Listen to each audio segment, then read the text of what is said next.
I'm Neil. And I'm Beth. Switch on the TV or read a newspaper and it's full of bad news about the environment. But climate change is damaging more than just the planet's health. It's affecting human health too. A growing number of people around the world are experiencing something psychiatrists are calling eco-anxiety. Eco-anxiety involves feeling grief, guilt, fear or hopelessness about the future of the planet due to climate change. Of course, direct victims of climate change suffer most.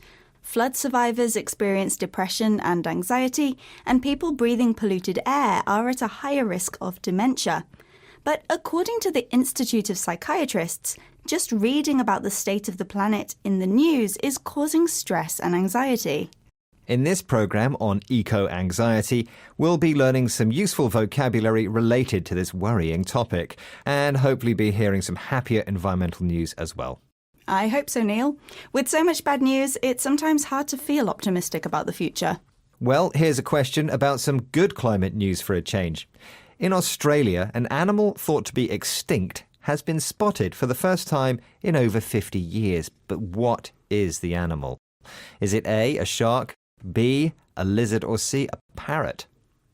I'll guess it's a shark. OK, Beth, I'll reveal the answer later.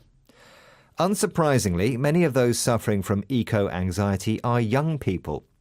When BBC Radio 4 programme Woman's Hour spoke with veteran environmentalist Judy Ling Wong, they asked her if she was worried for young people today.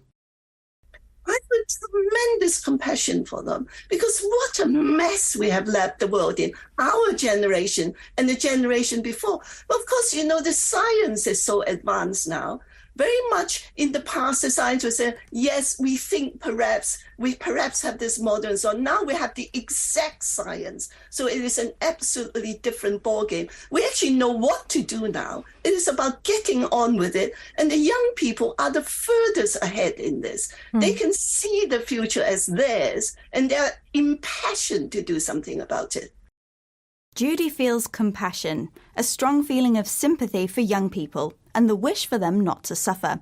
She blames older generations and uses the phrase, "what a mess," to emphasize that the planet is in bad shape. You can use the phrase, "what a something," to intensify the thing you're talking about. For example, if someone gives you a birthday present, you might say, "what a nice surprise." But Judy is optimistic. The science on climate change is much more accurate than it used to be. For example, we know that moving away from fossil fuels would be a big help. Science has changed the ballgame, the set of circumstances that controls how a situation occurs. Knowing exactly how to stop climate change has impassioned young people. They feel strongly motivated to take action. And as it turns out, taking action may be one of the most powerful antidotes to eco-anxiety. Actually doing something to combat climate change reduces feelings of helplessness. Here's Judy Ling Wong again, speaking with BBC Radio 4's Women's Hour. When the Institute of Psychiatry published a special issue on climate anxiety, one of the papers pointed out is that if you can do something about it, if you feel part of the movement to change things or to stabilize things, then you feel much better. And also, at the moment, the government is trying to reach net zero by 2050 and all that. And they're committed to creating 2 million new green jobs. Now, if young people and activists think about this, if you have a green job, you're actually dedicating your entire working life to building a green, sustainable future. And that has a huge effect on your psychology. Judy urges young people to join a movement, a group of people who share the same beliefs and ideas. Being part of the solution, not the problem, helps reduce anxiety. And with new green jobs, young people can protect the environment their entire working life. The period of life spent in employment between leaving school and retirement. And Judy's hopefulness is shared. Recent polls showed that the majority of people are worried about climate change and are prepared to make changes. Finally, some good news.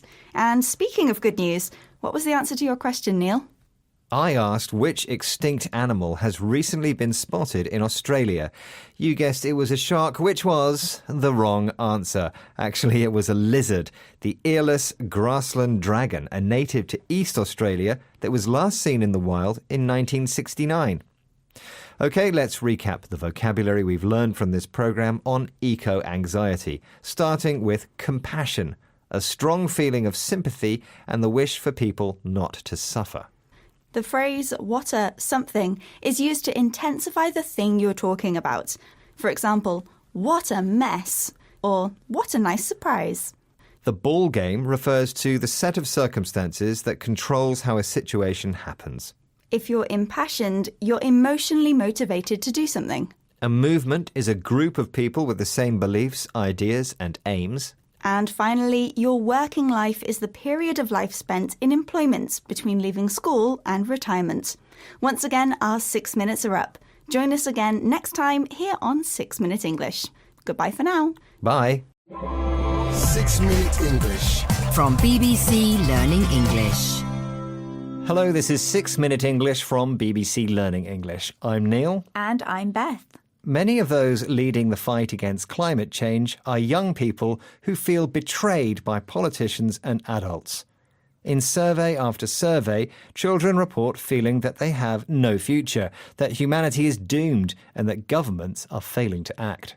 This is causing many young people to feel worried about the state of the planet. There's even a name for it, climate anxiety. And it's also creating conflict between adults and children in families and schools. What's certain is that a solution to the climate emergency needs the cooperation of everyone, both old and young. So, can talking honestly about the climate help mend the divisions between generations? That's what we'll be discussing in this programme, along with some useful new vocabulary. But first, I have a question for you, Neil. Many young people's hopes and fears about climate change are symbolised by the Swedish activist Greta Thunberg. These days, Greta travels the world speaking about the climate emergency, but her protests started much smaller in her hometown, Stockholm. So how did Greta Thunberg's climate activism begin? Did she A. plant trees in her school garden, B. skip school on Fridays, or C. recycle her school's plastic waste? I think Greta Thunberg went on strike and skipped school on Fridays. OK, Neil, I will reveal the correct answer later in the programme. One recent survey showed that 3/4 or more of young people in the UK feel the future is frightening. Here, Imi, aged 14, and Millie, 11, share some of their fears with BBC Ideas. If climate change were like an animal or a plant, I think it'd be some sort of parasite because it's the only thing that's actually growing and getting bigger while everything else starts dying off. I think climate change is like really scary, and the fact that lots of people aren't doing much about it just sort of freaks me out. The environment is definitely very special because if we get rid of it, there's nowhere else we can go. Like, it's a very 1 in a million sort of planet. Imi calls climate change a parasite. In the natural world, a parasite is an animal or plant that lives on another living thing and feeds from it. If you describe a person as a parasite, you mean they are lazy and live off other people supporting them or giving them money. Likewise, Imi thinks climate change is sucking the goodness out of the planet, and she uses a slang idiom to describe her feelings. It freaks me out. If something freaks you out, it makes you become very emotional, upset, or confused. Millie agrees. What freaks her out is that governments don't seem to be doing much about the problem. It's not as if we can escape anywhere. Humankind only has one home, planet Earth. Millie calls Earth 1 in a million, meaning very special or rare. So what can be done? Psychotherapist Caroline Hickman has visited 10 countries around the world, talking to over 100,000 teenagers about their climate fears.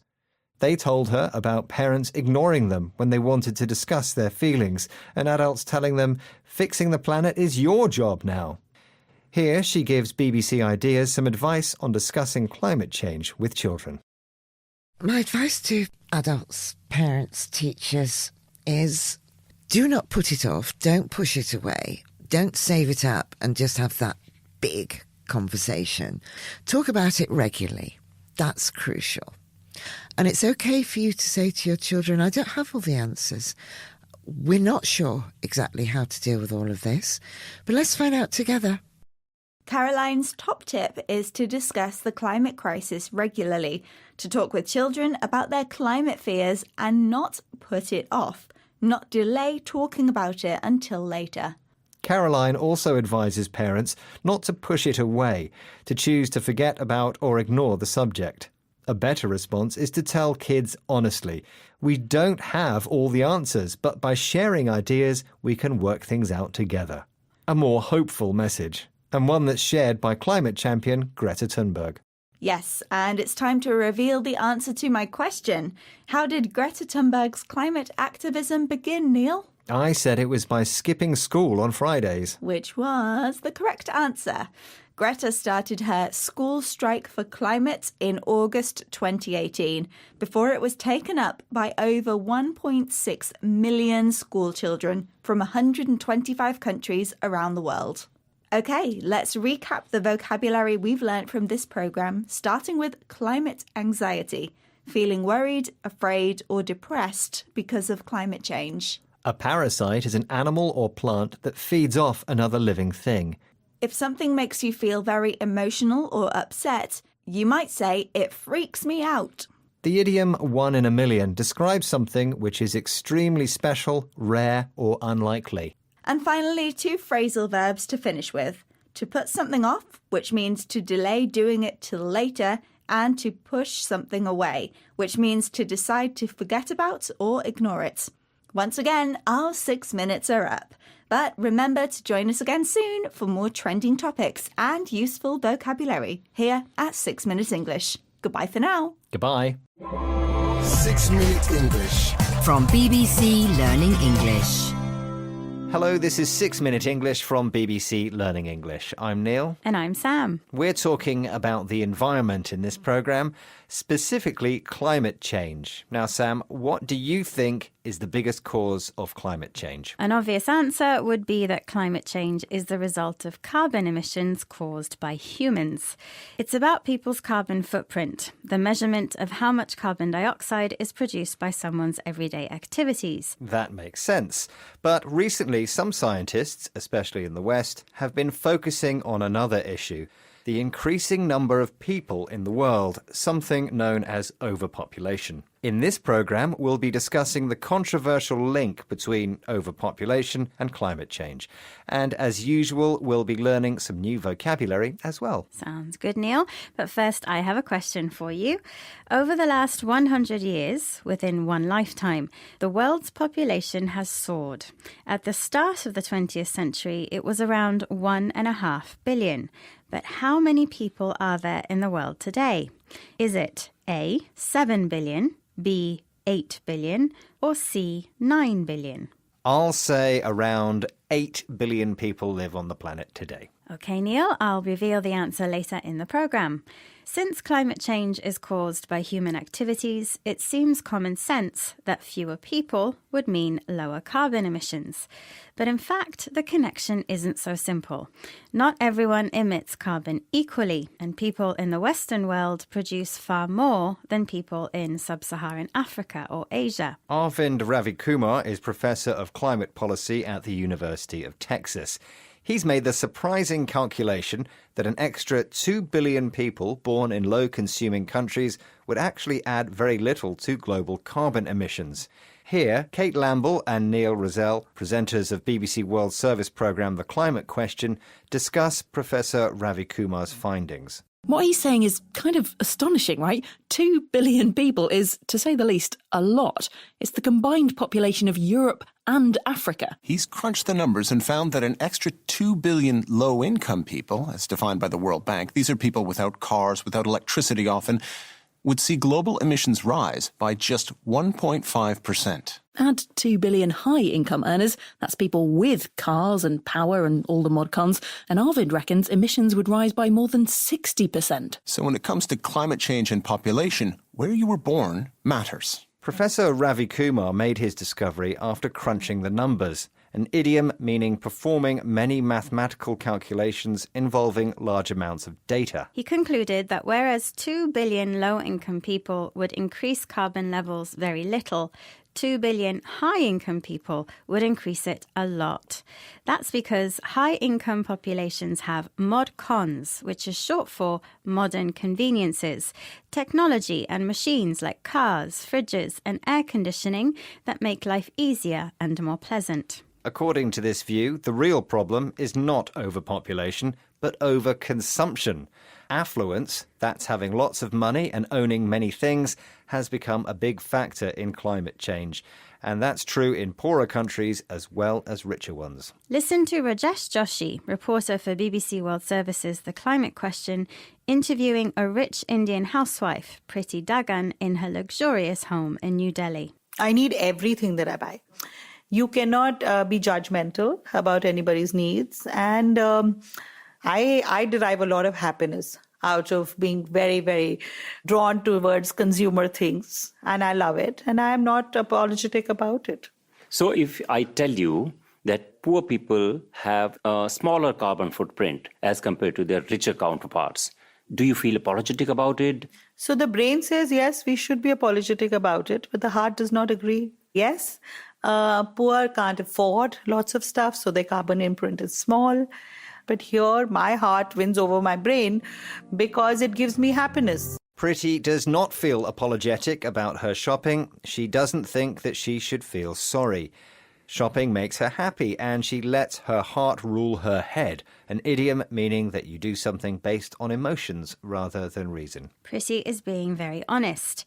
She is consuming and looking for happiness in a way that people in the West have been doing for decades. It seems overconsumption is a bigger cause of climate change than raw population numbers. Speaking of which, what was the answer to your question, Sam? Yes. I asked about the current global population. You guessed it was around 8 billion people, which was the correct answer. According to the United Nations, the world's population reached 8 billion on November 15th, 2022. Right, let's recap the vocabulary we've learned, starting with carbon footprint, a measurement of how much carbon dioxide someone's activities produce. If you crunch numbers, you perform many mathematical calculations involving large amounts of data. Mod cons is short for modern conveniences, machines like cars, washing machines and fridges, which make life easier and more pleasant. Affluence means having lots of money or material possessions. If you are apologetic, you show that you feel sorry for something harmful you have said or done. And finally, the idiom, let your heart rule your head, means to do something based on emotion and personal desires rather than for logical or practical reasons. For now, it's goodbye. Bye-bye. 6 Minute English. From BBC Learning English. Hello, this is 6 Minute English from BBC Learning English. I'm Neil. And I'm Beth. Do you have a bank account, Beth? Or, like my grandparents, do you keep your money under the mattress? Sure, I have a bank account with one of the big high street banks. Yes, me too. But do you know exactly what your money's being used for? Is it helping fight climate change or polluting the planet?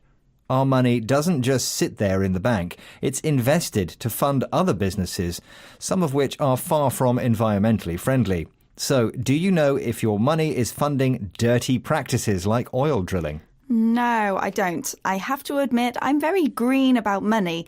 And I don't mean green as in environmentally friendly. I mean green as in ignorant or naive. In this programme, we'll be discussing ways in which our money can help protect the environment. And as usual, we'll be learning some useful new vocabulary as well. Great. But first I have a question for you, Beth. As the climate crisis worsens, people are making changes in their lives to help. For example, by driving less or cycling more. One of the most effective things to do is be smart about investing your money. So, according to the campaign Make My Money Matter, Which of the following is the best way to fight climate change? Is it A, to stop eating meat, B, to stop flying, or C, to change your pension? I'll guess it's changing your pension. OK, Beth, I'll reveal the answer later in the programme. Concerns about how banks invest our money led to the UK's first environmentally sustainable bank, Triodos, which opened in Bristol in 2012. John Fleetwood, who's worked in sustainable investing for decades, thinks public interest in ethical banks has ballooned in the last few years, as he told BBC Radio 4 programme Costing the Earth. You know, it was always viewed, I think, as a niche thing, something for those that had very clear views on the world, social views. That's now broadened hugely. There's great concern about greenwashing. I bet. So who's jumping on the bandwagon? That's a huge concern amongst investors. So what I'm doing is to tackle that and actually to say, OK, which are the funds that are actually making a positive social and environmental impact? Ethical banks used to be considered niche, interesting or appealing only to a small number of people. But as environmentally responsible investing increased, banks started jumping on the bandwagon, an idiom meaning to become involved in an activity because it's popular and not because you're really interested in it. As a result, some banks have been accused of greenwashing, attempting to appear environmentally friendly without actually doing anything serious to protect the environment. But remember, banks rely on customers' money and are likely to change their behaviour when customers threaten to take their money elsewhere. This idea inspired British film director Richard Curtis to start his campaign Make My Money Matter. On TV, Richard has raised millions of pounds for the BBC's charity Comic Relief, but even he was surprised by the amount of money saved by doing one simple thing: moving your pension to an environmentally sustainable fund. And as Richard told BBC Radio 4 programme Costing the Earth, he was even encouraged by former Governor of the Bank of England, Mark Carney.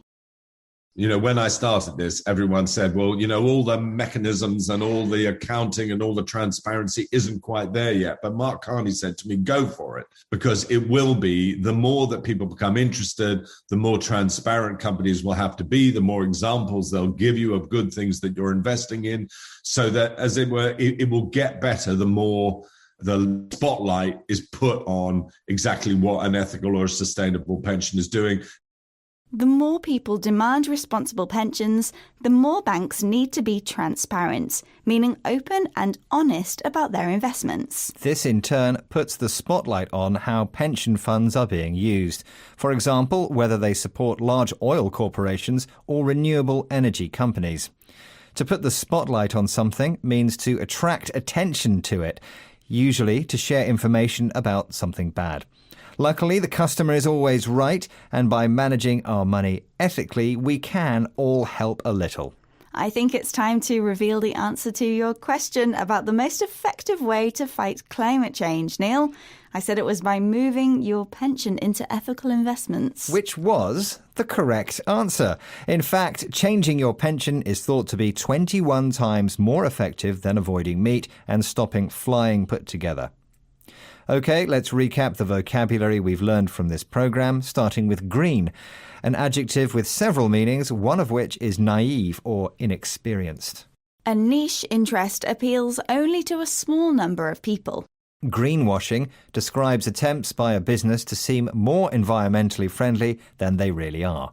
The idiom jump on the bandwagon means become involved in an activity because it's popular and likely to succeed, not because you're really interested in it. When a business is transparent, it's easy to see how it works because it's open and honest without hidden secrets. And finally, the phrase to put the spotlight on something means to draw attention to it. Once again, our 6 minutes are up. Join us again soon for more useful vocabulary here at 6 Minute English. Bye for now. Goodbye. 6 Minute English. From BBC Learning English. Hello, this is 6 Minute English from BBC Learning English. I'm Neil. And I'm Beth. We all know how horrible it feels to be thirsty. Human bodies need around 3 litres of water a day, and thankfully, most of us can just turn on the kitchen tap to get clean drinking water. But globally, over 2 billion people, around a quarter of the world's population, live in water-stressed countries, where access to water for drinking, cooking and washing is not guaranteed. What's more, water is also needed to grow food, and that's getting harder due to droughts, which are increasing with climate change. In this programme, we'll visit farmers in one of the driest places on Earth, Yuma in the USA, where a new technology involving liquid clay is helping farmers grow fruit and vegetables in the desert. And as usual, we'll be learning some useful new vocabulary too. But first, I have a question for you, Neil. Everyone knows that plants need sunlight and water to grow, but soil is just as important. One of the most useful soils is clay, a dense, smooth soil which is very fertile but sticky. Clay has been used in agriculture for thousands of years, but what is its more modern use? Is clay good for A. Curing headaches, B. Digesting food, or C. Smoothing face skin? Well, I think clay can be used to smooth the skin on people's faces. OK, Neil, we'll find out if that's the correct answer later. Lack of water and farming are closely connected. Agriculture uses a massive 70% of the world's fresh water supply, so ways to use water more efficiently are much needed. Ole Sivertsen's company, Desert Control, works with date farmers in Yuma, an area on the border of California and Mexico. One of the hottest places on Earth, Yuma has been experiencing its worst drought in 500 years, forcing farmers to pump water from rivers to grow their date palm trees. Fortunately, Ole's team have created a liquid that, they say, can turn the sandy desert soil into a sponge, which holds water and nutrients. Here he explains his invention to Anthony Wallace, reporter for BBC World Service programme People Fixing the World. To understand how it works, we need to look at the difference between sandy soil and clay soil. Sandy desert soil has a lot of gaps in it, so water drains through it quickly, making it hard for plants to establish a root system in the ground. But clay soil is made up of much smaller particles that cling together and naturally stop water from escaping. It creates the habitat for the soil microbiology to also start to develop and evolve. So it's kind of a kickstart as well to nature's natural processes. The problem with sandy soil is that it drains water. If you drain something, you remove the liquid from it. Clay soil, on the other hand, is made of smaller particles which cling or stick together tightly and hold water, helping plants grow. Ole makes a liquid by mixing clay and water, which changes the soil composition and kickstarts the growth of his trees. The liquid makes the trees start growing more quickly. Liquid clay technology is still new, and costing around $2,000 an acre, it's not cheap. But Ole claims his technique halves the amount of water needed to grow fruit trees, and that most farmers will make back their investment within 2 years. Ole's claims sound too good to be true, but are there downsides to interfering with nature in this way? Presenters Myra Anubi and Anthony Wallace discussed this question for BBC World Service's People Fixing the World. Anthony, I'm still left wondering, right, when you manipulate soil like this, could you be causing problems down the line? Yeah, I think anytime that there's a new technology where you are, like you said, manipulating nature, only time will tell what the long-term effects of that will be. But Ole did stress that their liquid clay does not use any chemicals, only clay, air, and water. Ole's liquid clay involves manipulating soil, using and controlling it skillfully to achieve some result. Myra worries that when people do this, they could create problems down the line, at some unspecified point in the future. In fact, only time will tell if liquid clay is a long-term solution to the problem of water scarcity. The phrase "only time will tell" means that the result of something happening now will not be known until the future. Something we can know, though, is the answer to my question, Neil. Yes, you asked about a modern use for clay, and I guessed it was for smoothing facial skin. Which was? the correct answer. A clay mask, also called a mud pack, is used to smooth the skin on your face. Okay, let's recap the vocabulary we've learnt in this program, starting with the verb to drain, which means to remove liquid. To cling means to stick or hold tightly onto something. If you kickstart something, you make it start or develop more quickly. To manipulate means to skillfully use or control something.